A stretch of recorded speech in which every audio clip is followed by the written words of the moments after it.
This 5-minute solution will show you how to connect Xbox controller to computer. On your computer, click on this search box and type here Bluetooth.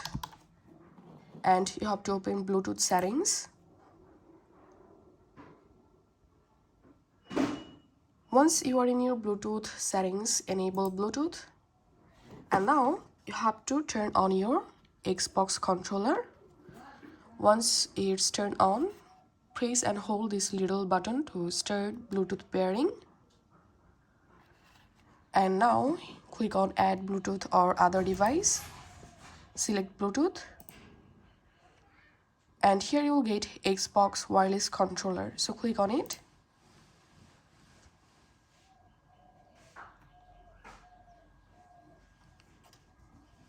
And click on done. As you can see, my Xbox controller has been successfully connected with my computer. So this is how we can do it. If you find this video helpful, don't forget to subscribe. 5-minute solution. See you in the next video. As you can see, it's working perfectly.